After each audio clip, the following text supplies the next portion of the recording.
Next up is the white deck, or what I like to call the Flame of Valon. This entire deck is centered around Aes Sedai and Valon.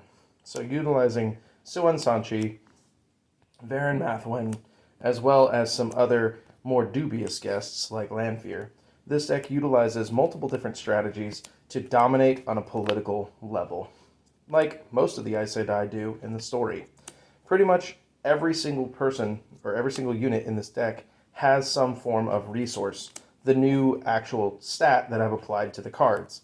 This resource enables users to be able to access weaves and amongst other cards, allowing them to have superpowered, color-locked aspects of very powerful cards at the cost of some of their resource points.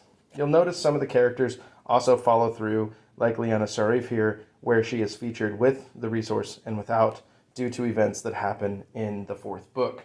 But past that, you move on to the actual context of what the story does. By using all of your different cards of the white affinity or true source, you're able to easily manipulate aspects of the game board by being able to access different affiliations without having to play those cards specifically. And past that, you also utilize things with red cards and a severely white-dominated hand.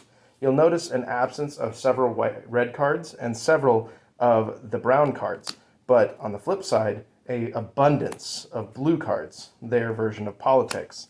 This deck also utilizes a strategy called shuffling, which is that if cards are shuffled from the hand, they can trigger abilities prior to going away that result in advantages given to the player. And also utilizing cards like warding and delving, you are able to protect your units as well as search for new ones and search for new cards. Using artifacts like the Great Serpent Ring and the Accepted Dress, you'll be able to empower your channelers to be even more powerful in the White Tower grounds. Now, what is a White Tower deck without utilizing the more famous locations in the White Tower? Given your Jack-of-all-trades ability with several white cards, the Armorland Study should be an easy get. And the White Tower, a simple and achievable objective, as you only need 5 Sidar units on a row to claim the White Tower, no matter their power stat. Furthermore, Caemlyn, being a heavily political landscape, is extremely easy for you to achieve, in addition to Galdrian's Palace and the Spray being very simple and easy achievements to gain to quickly outpace the opponent on a political level. Past that, by utilizing plots and illusion and the separation, you should be able to dominate the political sphere and reduce the power of the other opponents by having trauma and inexperience to bar them from even being playable on the row.